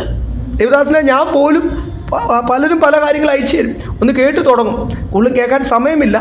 ദൈവാത്മാവ് ദൈവത്തിൻ്റെ നേരിട്ട് പ്രാപിക്കുന്നതാണ് നല്ലത്. എങ്കിലും ഒന്ന് കേട്ട് തുടങ്ങും. ദൈവാത്മാവ് നിർത്താൻ പറയുമ്പോൾ അപ്പം നിർത്തും. പിന്നെ അത് മുമ്പോട്ട് കേൾക്കേണ്ട ആവശ്യമില്ല. എന്തുവാ പറയുന്നത് കേൾക്കാൻ ഒരു ആഗ്രഹമൊക്കെ ജിജ്ഞാസയൊക്കെ. ദൈവാത്മാവ് സ്റ്റോപ്പ് എന്ന് പറഞ്ഞാൽ എന്ത് ചെയ്യണം? കർത്താവ് നമ്മളോട് ഇടപെടുന്നതല്ലേ ഏറ്റവും നല്ലത്. അനേകരെ എൻകറേജ് ചെയ്യുവാനുള്ള ആലോചന കർത്താവ് നമുക്ക് എല്ലാവരും. ഇപ്പോൾ ഇവിടെ 5 വിധ ശുശ്രൂഷകളെ പറ്റി എഴുതിയിട്ടുണ്ട്. നമ്മളിവിടെ റോമാലേഖനം ഇപ്പം നമ്മളിവിടെ 10-14-15 വായിച്ചു. നിങ്ങൾ പറയാതെ അവരെങ്ങനെ കേൾക്കും? ഒരു സുവിശേഷകൻ്റെ ജോലി എന്തുവാ? ഞാൻ പറഞ്ഞല്ലോ, ബോർഡിൽ വെളിയിൽ ഇവാഞ്ചലിസ്റ്റ് ആണെന്ന് പറഞ്ഞ് വീടിൻ്റെ ഫ്രണ്ടിൽ ബോർഡ് എഴുതിയിട്ടാൽ പോരാ. ഇടേണ്ട ആവശ്യവുമില്ല. നിങ്ങളെ ലോകം നിങ്ങൾ സുവിശേഷകരാണെന്ന് അറിയുന്ന എങ്ങനെയാണെന്നറിയാം? ഈ നല്ല വചനം, ഈ രക്ഷയുടെ വചനം, ഈ കർത്താവ് നിങ്ങളുടെ ജീവിതത്തിൽ തന്ന രൂപാന്തരം. നിങ്ങൾ പറയാതെ അവരെങ്ങനെ കേൾക്കും? കേൾക്കാതെ അവരെങ്ങനെ വിശ്വസിക്കും? നമ്മൾ അവരെ കുറ്റപ്പെടുത്തിയിട്ട് വല്ല കാര്യമുണ്ടോ? നിങ്ങൾ പറയണം. അപ്പോൾ കേൾക്കാതെ അവരെങ്ങനെ വിശ്വസിക്കും? വിശ്വസിക്കാതെ അവരെങ്ങനെ ദൈവസന്നിധിയിൽ വരും? ദൈവം വിശ്വസിക്കുന്നവർക്കാണ് ദൈവത്തിൻ്റെ മക്കളായി തീരുവാനുള്ള അധികാരം ദൈവം കൊടുത്തത്. അപ്പം നിങ്ങൾ പറയണം, കൃപയോടുകൂടി പറയണം, അവർക്ക് മനസ്സിലാകുന്നവരെ പറയണം. കർത്താവ് പറയുന്നത് പറയുമ്പോഴാണ് നിങ്ങൾ സുവിശേഷകരായി തീരുന്നത്. ഞാൻ നേരത്തെ ആദ്യമേ ഓർപ്പിച്ചത്, നിങ്ങളൊരു നല്ല സുവിശേഷകരായിട്ട് ദേശത്തോ ജോലി സ്ഥലത്തോ അറിയപ്പെട്ടാൽ ആവശ്യമില്ലാത്ത ഡയലോഗ് അടിച്ചുകൊണ്ട് നിങ്ങളുടെ അടുത്ത് അവർ വരത്തില്ലെന്നേ. നിങ്ങൾക്ക് തന്നെ പാപത്തിൽ ജീവിക്കാൻ പറ്റും. കുടുംബക്കാരുടെ മധ്യത്തിലും എല്ലായിടത്തും സ്തോത്രം ഒരു നല്ല സുവിശേഷകനായിട്ട് അറിയപ്പെടുവാൻ, സ്തോത്രം ഒരു വേർപാടോടി നിർത്തുവാൻ. എന്നിട്ട് വേണം നമ്മൾ അനേകരെ ബന്ധനത്തിൽ നിന്ന് വിടുവിക്കുവാൻ, അനേകരെ വിശുദ്ധിയിലും വേർപാടിലും ഒക്കെ ജീവിക്കുവാൻ. ഇത് പഠിപ്പിക്കുവാൻ നല്ല കൃപയോടുകൂടിയാണ്. 5 വിധ ശുശ്രൂഷകരെ, ചിലരെ അപ്പോസ്തലന്മാരായിട്ട്, പ്രവാചകന്മാരായിട്ട്, ഇടയന്മാരായിട്ട്, ഉപദേഷ്ടാക്കന്മാരായിട്ട്, സുവിശേഷകരായിട്ട് നിങ്ങളെല്ലാവരും വിളിച്ചിട്ടുണ്ട്. ഇത് എന്തിനാണ് 12ാമത്തെ വാക്യത്തിൽ വായിച്ച? വിശ്വാസത്തിലും ദൈവപുത്രനെ കുറിച്ചുള്ള പരിജ്ഞാനത്തിലുമുള്ള ഐക്യതയും തികഞ്ഞ പുരുഷത്വവും ക്രിസ്ത്യാനിയും പ്രാപിക്കുവോളം 12, 13 ഒന്നിച്ചെഴുതിയിരിക്കുക. അവിടെ എഴുതിയിരിക്കുന്ന അതെന്തിനാന്ന് ചോദിച്ചാൽ നാം എല്ലാവരും, ചിലരല്ല. ഞാൻ ആദ്യമേ ഓർപ്പിച്ചല്ലോ, ഈ സഭയുടെ ഈ അധ്യായത്തിൻ്റെ തുടക്കത്തിലേ പറയുക, ചിലരല്ല പ്രാപിക്കേണ്ടത്, നാം എല്ലാവരും. ഇംഗ്ലീഷിൽ എഴുതിയിരിക്കുന്ന ടു എക്വിപ്പ് ദ ചർച്ച് എന്ന് എഴുതിയിരിക്കുന്ന, പട്ടാളത്തിന് ട്രെയിനിങ് കൊടുക്കുന്ന പോലെ നിങ്ങൾ എന്ത് ചെയ്യണം? നാം എല്ലാവരും ക്രിസ്തുവിൻ്റെ തികവ് പ്രാപിക്കുവോണം, നമ്മളെല്ലാവരും ക്രിസ്തുവിൻ്റെ ആ പൂർണ്ണത പ്രാപിക്കുവോണം. ചിലരല്ല, നാം എല്ലാവരും. ഇതിന് 3ാമത്തെ വാക്യത്തിലും നമ്മളത് കണ്ടു, 2ാമത്തെ വാക്യത്തിൽ കണ്ടു, ഇവിടെ നമ്മൾ 13ാമത്തെ വാക്യത്തിലും കാണും. നാം എല്ലാവരും ആ തികവ് പ്രാപിക്കുവാനാണ് കർത്താവ് ഈ 5 വിധ ശുശ്രൂഷകൾ ഏൽപ്പിച്ചിരിക്കുന്നത്. അതൊരു സഭയ്ക്കകത്തുണ്ടാണ്. നമ്മുടെ കൂട്ടായ്മ ഒരു എൻകറേജ് ചെയ്യുന്ന കൂട്ടായ്മയായി തീരട്ടെ. സ്തോത്രം. ആരും ഡിസ്കറേജ് ചെയ്യല്ല. ചിലരൊക്കെ കഴിഞ്ഞ ദിവസങ്ങളൊക്കെ 1-2 പേരൊക്കെ എന്നോട് പറഞ്ഞു, എന്തോ ആരാണ്ട് മീറ്റിംഗ് ഒക്കെ കഴിഞ്ഞപ്പോൾ എന്തോ പറഞ്ഞു, അവരത് ഫീലായി. പിന്നെ വേറെ ചിലർ എന്നോട് പറഞ്ഞു ഇങ്ങനെ, അയ്യോ അവരെന്നോട് ഇങ്ങനെ ചോദിച്ചു, അതെനിക്ക് ഫീലായി. അപ്പം നമ്മളെല്ലാവരും ഈ അതിനാണ് ഈ പരിജ്ഞാനം പ്രാപിക്കണം എന്ന് പറയുന്നത്. ആരോട് എന്ത് എപ്പം പറയണം, നമുക്ക് ഈ തോന്നുന്നതും എല്ലാം നമുക്ക് പറയാനൊന്നും പ്രമാണമില്ല. ദൈവദാസന്മാരുണ്ട്, കറക്ഷനൊക്കെ ഇവിടെ ആരുണ്ട്? ദൈവദാസന്മാരുണ്ട്. എന്നാലും നമ്മളെല്ലാവരും പ്രാർത്ഥനയോടുകൂടി ഓരോ കുടുംബങ്ങളെ ഓർത്ത് പ്രാർത്ഥിക്കുകയും പറയേണ്ടത് മാത്രം പറയുകയൊക്കെ ചെയ്ത് കഴിഞ്ഞാൽ ആരെയും ക്ഷീണിപ്പിക്കത്തില്ല. നമ്മൾ എന്ത് ചെയ്യും? ആൾക്കാരെ എൻകറേജ് ചെയ്യും. എൻ്റെ സഹോദരങ്ങൾ എൻ്റെ കൂടെ ഉണ്ട്. നമ്മളെക്കൊണ്ട് തന്നെ പറ്റത്തില്ല. ഈ ക്രിസ്തീയ ജീവിതം മരുഭൂമി യാത്ര ജയത്തോടുകൂടി മുൻപോട്ട് പോകുവാൻ, കനാനിലെത്തുവാൻ ഇച്ചിരി പാടാണ്. ഇത്രയും പേരുണ്ടായിട്ട് ഒരു യോശുവയും കാലേബും കുടുംബങ്ങളും പിന്നെ തിന്മകളെപ്പറ്റി തിരിച്ചറിയാൻ വയ്യാത്ത ചില ചെറുപ്പക്കാരും മാത്രമേ ഉണ്ടായിരുന്നു. ബാക്കിയുള്ള 20 ലക്ഷം പേരോളമാണ് മരുഭൂമി യാത്രയിൽ എന്ത് ചെയ്തത്? പട്ടുപോയത്. അത് പഴയ നിയമം എപ്പോഴും നിഴലായിട്ടിരിക്കുന്ന പോലെ പുതിയ നിയമത്തിലും എഴുതിയിട്ടുണ്ട്, ഒരു ചെറിയ ശേഷിപ്പ് മാത്രമേ രക്ഷിക്കപ്പെടത്തുള്ളൂ, കർത്താവിൻ്റെ മണവാട്ടിയായിട്ട്. സ്തോത്രം. അപ്പം നമ്മൾ ഓരോരുത്തരെ എൻകറേജ് ചെയ്യുവാൻ കർത്താവ് നമ്മളെ സഹായിക്കട്ടെ. നമ്മുടെ വാക്കുകളെല്ലാം ഒന്ന് ലോകത്തിൻ്റെ ഭാഷ പറഞ്ഞത് ഒന്ന് സെൻസർ ചെയ്യണം. ഫോൺ വിളിക്കുമ്പോഴും ആൾക്കാരെ കാണുമ്പോഴൊക്കെ ഒന്ന് കട്ട് ചെയ്യേണ്ടതൊക്കെ എന്ത് ചെയ്യണം? ഒന്ന് വായി തോന്നുന്നില്ല, വായി വരുന്നുണ്ട് ചട്ടോടെ ചാടിക്കയറി പറയണം. അത് ചിലപ്പോൾ നമുക്ക് അങ്ങനെയൊക്കെ ഒരു ശീലം കാണും. അവിടെ ഒന്ന് ബ്രേക്ക് പിടിച്ച് നിർത്തുക. അപ്പോൾ നമ്മുടെ പ്രോവേബ്സ് അല്ലെങ്കിൽ സദൃശവാക്യത്തിൽ എഴുതിയിട്ടില്ലേ, പറയുന്നതിന് മുമ്പേ 2 വട്ടം ഒന്ന് ചിന്തിക്കും. ഞാൻ ആ പറയുന്നത് അവർക്ക് വേദനയായി തീരുമോ അതോ അവരെ എൻകറേജ് ചെയ്യുമോ? കറക്ഷൻ വേണ്ടിടത്ത് കറക്ഷൻ വേണം, ഉണ്ടായാലേ പറ്റും. പക്ഷെ അത് കൃപയോടുകൂടി പറഞ്ഞാൽ, ഇന്നത്തെ ഒരു കാലം ആരും പറഞ്ഞാലൊന്നും കേൾക്കത്തില്ല. എല്ലാവർക്കും ഞാൻ പറയുന്നത് ശരിയെന്ന് വിചാരിച്ചിരിക്കുന്ന ആർക്കും ഒരു കുറവൊന്നുമില്ലല്ലോ. എന്ന് വെച്ചാൽ സാമ്പത്തികമായിട്ടോ അല്ലെങ്കിൽ ബുദ്ധിയും ഞാനോ ഒക്കെ ഒന്നും കുറവില്ലാത്തതുകൊണ്ട് എല്ലാവരും അങ്ങ് വളരെ ഇതിലാണ് നിൽക്കുന്നത്. പക്ഷെ നമ്മൾ കൃപയോടുകൂടി പറയുമ്പോൾ മാറ്റങ്ങളുണ്ടാവും. അങ്ങനെ സഹോദരങ്ങളെ ഓർത്ത് പ്രാർത്ഥിക്കുവാൻ 5 വിധ ശുശ്രൂഷകൾ ഇവിടെ പറയുന്നത് സഭയെ കൃപയോടുകൂടി നിർത്തുവാൻ, എല്ലാവരെയും എക്വിപ്പ് ചെയ്യുവാൻ. ഒരാൾ മാത്രമല്ല, നമ്മൾ തുടക്കത്തിലെ നമ്മൾ വായിച്ചില്ലേ, എല്ലാവരും ഒരുപോലെ വളരണം. ഞാൻ ദൈവം എല്ലാവരും വിളിക്ക് യോഗ്യമാവണ്ണം നിൽക്കണം. അപ്പോൾ ഇതൊന്നിച്ചുള്ളൊരു കമ്പൈൻഡ് വർക്കാണ്. നമുക്ക് 8 മണിക്കൂർ ജോലിയുണ്ട്, 16 മണിക്കൂർ ബാക്കി നമുക്കുണ്ട്. അത് 8 മണിക്കൂർ ഉറങ്ങുമെന്ന് വിചാരിച്ചു, എന്നാലും 8 മണിക്കൂർ നമുക്ക് ബാക്കിയുണ്ട്. അതിൻ്റെ സമയങ്ങളൊക്കെ കണ്ടുപിടിച്ചൊന്ന് വരുവാനും ഇവിടെ വന്ന് നിങ്ങൾ ഇവിടെ വേറൊന്നുമല്ല കുടുംബങ്ങൾക്ക് വേണ്ടി പ്രാർത്ഥിക്കുവാനും ഒക്കെ ഉള്ള അവസരമുണ്ടല്ലോ. ദൈവം നിങ്ങൾക്ക് തന്നിരിക്കുന്ന ശുശ്രൂഷയല്ലേ. മുട്ടുമടക്കി ദൈവസന്നിധിയിലിരുന്ന് മറ്റുള്ള നിങ്ങൾ വീട്ടിൽ പ്രാർത്ഥിക്കുന്നില്ലെന്ന് ഞാൻ പറയുന്നില്ല, അതങ്ങനെ കംപ്ലീറ്റ് ആയി തീരത്തില്ല. നിങ്ങൾ കുറച്ച് പ്രാർത്ഥിച്ചിരിക്കും. നിങ്ങളുടെ ആത്മീയബലമൊക്കെ കണ്ടാൽ അറിയാം അത് എത്രത്തോളം കംപ്ലീറ്റ്. സഭയായിട്ടുള്ള പ്രാർത്ഥനയാണ് വളരെ ഫലിക്കും. വ്യക്തിപരമായ പ്രാർത്ഥന പലപ്പോഴും നമ്മളെ പണിയുമ്പോൾ സഭയായിട്ടുള്ള പ്രാർത്ഥനയുടെ ആവശ്യമാണ്, കൂട്ടായ്മയുടെ ബലം ആവശ്യമാണ്. ദൈവമക്കളെ ഓരോരുത്തരെയും പ്രാർത്ഥന വലയത്തിൽ നിർത്തേണ്ടത് ആവശ്യമാണ്. ഒരു വ്യക്തി ക്ഷീണിച്ചു പോയാൽ ആത്മാവിൽ അതിനെ വിവേചിച്ച് ആ വ്യക്തിയെ ക്ഷീണിപ്പിക്കുന്ന പൈശാചിക ശക്തിയോട് ആത്മാവിൽ പോരാടുവാൻ ദൈവം ഒരു വലിയ റെസ്പോൺസിബിലിറ്റി നമുക്ക് തന്നിട്ടുണ്ട്. ഈ പലപ്പോഴും നമ്മുടെ ജോലിയൊക്കെ ഈ ഫറോനി അടിമത്തം പോലെ ആകുന്നുണ്ടെങ്കിൽ, ജോലി ഭാരമായി തീരുന്നുണ്ടെങ്കിൽ കർത്താവിനോട് പറയണം. ആർക്ക് മാത്രമേ നിയന്ത്രിക്കാൻ പറ്റത്തുള്ളൂ? നമ്മളൊക്കെ ഓരോ ട്രേഡിൽ നിൽക്കുന്നവർ അല്ലെങ്കിൽ ഓരോ ട്രേഡ് പഠിച്ചിരിക്കുന്നവരായിരിക്കും. അതനുസരിച്ചാണ് നമ്മൾ ജോലി ചെയ്യുന്ന ജോലി സമയം കൂടുതലാണ്. അവിടെയൊക്കെ ഒരു തീരുമാനമൊക്കെ എടുത്തുകൊണ്ട് ഒരു സമയം ദൈവത്തിന് വേണ്ടിയും ദൈവത്തിൻ്റെ വേലയ്ക്ക് വേണ്ടിയും വേർതിരിക്കുവാൻ ദൈവം നമ്മളെ അതിന് ആര് സഹായിക്കും? നമ്മളെ ദൈവം സഹായിക്കും, പരിശുദ്ധാത്മാവ് സഹായിക്കും. ഞായറാഴ്ച വരുന്നതിന് മുമ്പേ, ഓരോ മീറ്റിങ്ങിന് വരുന്നതിന് മുമ്പേ ഒരു അല്പസമയം ശനിയാഴ്ച വൈകിട്ട് എത്ര പേരാണ്? ഒരു അരമണിക്കൂർ ഞാൻ പറഞ്ഞാൽ കൂടുതലാവോ? ഞാൻ പറയുന്നത് 1 മണിക്കൂറെങ്കിലും ഇരിക്കണം. ഒരു മണിക്കൂറോ ദൈവസന്നിധിയിൽ മുട്ടുമടക്കുവാൻ അല്പസമയം. നിങ്ങളുടെ ഇവിടെ വന്നിരിക്കുന്ന പറയുന്ന പ്രബോധനം കേട്ടാൽ മനസ്സിലാവും നിങ്ങൾ മുട്ടുമടക്കിയോ ഇല്ലയോ. അത് ഏകാഗ്രതയോടുകൂടി മുറിക്കകത്തോട്ട് പോയി കഥ പഠിച്ചോ, കരഞ്ഞോ ദൈവസന്നിധിയിൽ. കരയണം, ഹൃദയനുറുക്കത്തോടുകൂടി ആയിരിക്കണം നമ്മൾ ദൈവസന്നിധിയിലായിരിക്കണം. അപ്പം പെട്ടെന്ന് പാസ്റ്റർ പറഞ്ഞൊരു പ്രബോധനം പറഞ്ഞ ഇൻ്റർനെറ്റിൽ നിന്ന് എന്തെങ്കിലും തപ്പിയല്ലേ, പെട്ടെന്ന് ആരെങ്കിലും പ്രസംഗം കേട്ടിയല്ലേ, എന്തെങ്കിലും ഒന്ന് പെട്ടെന്ന് എവിടെ നിന്നെങ്കിലും വായിച്ചെഴുതി അതിവിടെ പറയാതിരിക്കുക നല്ലത്. ഇവിടെ പറയുമ്പോൾ നമ്മൾ എന്ത് ചെയ്യണം? നമ്മൾ ശനിയാഴ്ചയും ബാക്കിയുള്ള ഒരാഴ്ച എപ്പോഴാണ്? ഇപ്പം ശനിയാഴ്ച തന്നെ നിങ്ങൾക്ക് ഫ്രീ ആകണമെന്നില്ല, ചിലപ്പോൾ രാത്രി വരെ അന്ന് ജോലി കാണും. വേറെ ദിവസമാണ് നിങ്ങൾ അതിന് വേണ്ടി ദൈവം ആ ആഴ്ച വേർതിരിക്കുക, ഒരു ബ്രേക്ക് തരുന്ന ഒന്ന് അല്പസമയം ഹൃദയനുറുക്കത്തോടും ദൈവം തരുന്ന ആലോചനകൾ മറ്റുള്ളവരുടെ വിടുതലിനായിട്ട് പറയുവാൻ, അങ്ങനെ ദൈവത്തിൽ നിന്ന് പ്രാപിക്കാം. എന്നിട്ട് നമുക്ക് ദൈവസന്നിധിയിലേക്ക് ആ ശുശ്രൂഷ ചെയ്യാം. ഞാൻ പറഞ്ഞില്ലേ, നമ്മൾ ശുശ്രൂഷ ചെയ്തുകൊണ്ടിരിക്കുമ്പോൾ നമുക്ക് തന്നെ ഒരു ബോധ്യം വരും, ഞാനൊരു സുവിശേഷകനാ, ഞാനൊരു സുവിശേഷകയാ. പറയാൻ പാടില്ലാത്തത് പറയാൻ പാടില്ല, ഞാൻ ചെയ്യാൻ പാടില്ല, ചിന്തിക്കാൻ പാടില്ലാത്തത്. നമ്മുടെ ഉള്ളിൽ ചിന്തകൾ അല്ലെങ്കിൽ പാപ ചിന്തകളോ പ്രവൃത്തികളോ ഒക്കെ വരുമ്പോൾ ഞാനൊരു സുവിശേഷകൻ. ഞാനപ്പോൾ എന്ത് ചെയ്യണം? ഈ ഞായറാഴ്ച ഭക്തി മാത്രമല്ല, എല്ലാ ദിവസവും കർത്താവിൻ്റെ വേലയിൽ എൻ്റെ മേൽ കൃപ പകർന്നിരിക്കുന്നപ്പോൾ ഞാൻ ചെയ്തുകൊണ്ടിരിക്കുന്ന ഒരു വ്യക്തി ആയിരിക്കണം. നിങ്ങൾ ഓരോരുത്തരെയും ദൈവം അതിന് വേണ്ടി സഹായിക്കട്ടെ. കൃപ പകരും ദൈവമക്കളെ. എല്ലാ ബലഹീനതകളുടെ മേൽ ജയം പ്രാപിക്കുവാൻ കൃപ പകരും. നല്ല വെളിപ്പാടുകൾ പറയുവാൻ. ചിലർ പറയും എനിക്ക് കിട്ടുന്നില്ല വെളിപ്പാട്. ദൈവം തരുന്നേ, ദൈവം കൃപ പകരും. ഞാനും ഇതുപോലൊക്കെ ആയിരുന്നു ഒരു കാലത്ത്. ഒരു വെളിപ്പാടും കിട്ടാത്ത ഒരു കാലമുണ്ട്. സ്തോത്രം. അല്ല, എത്ര വായിച്ചാലും നമ്മൾ ഈ 10 വട്ടം ഒരു അധ്യായം ഇരുന്ന് വായിച്ചാലൊന്നും അല്ല, ദൈവം തരണം, കൃപ പകരണം. ഇതിനെല്ലാം ശുശ്രൂഷകൾക്ക് എന്ത് ചെയ്യണം? ആത്മാവിൽ ആരാധിക്കാൻ കൃപ പകരും. ഒരു ദിവസം തൊട്ട് നമ്മൾ ഹല്ലേലൂയ ശക്തിയോടുകൂടി നമുക്ക് പ്രാർത്ഥിക്കും. കർത്താവെ, 5 വിധ ശുശ്രൂഷയ്ക്കകത്ത് ദൈവം എന്നെയും ഒരു ശുശ്രൂഷ ഏൽപ്പിച്ചിട്ടുണ്ടല്ലോ, ഒരു സുവിശേഷകനായിട്ട്, ഒരു സുവിശേഷകയായിട്ട് ആ ജോലി ചെയ്യുവാൻ കർത്താവ് എന്നെ സഹായിക്കണേ. നമ്മളോടെല്ലാം വായിച്ചില്ല, ഈ വായിച്ച വാക്യങ്ങളെല്ലാം വായിച്ച് ഓരോരുത്തരെയും എക്വിപ്പ് ചെയ്ത് അവരെ ആ ഫുൾനെസ്സിൽ നിർത്തുവാൻ, പൂർണ്ണതയിൽ നിർത്തുവാൻ ദൈവം നമ്മളെ സഹായിക്കട്ടെ. മറ്റുള്ളവരെ പൂർണ്ണതയിൽ നിർത്തണേ. ആദ്യം ആര് പൂർണ്ണതയിൽ നിൽക്കണം? ഇന്ന് ഞാൻ പൂർണ്ണതയിൽ നിന്നാൽ ചിലപ്പം ഞായറാഴ്ചയാണ്, ആരാധനയൊക്കെ ഉണ്ട്, നമ്മളെല്ലാവരും പൂർണ്ണതയില്ല. ഇവിടെ ഇരിക്കുന്നവരൊക്കെ വളരെ കൃപയോടുകൂടി ഒന്നുമില്ലെങ്കിലും ദൈവസന്നിധിയിലാണ്.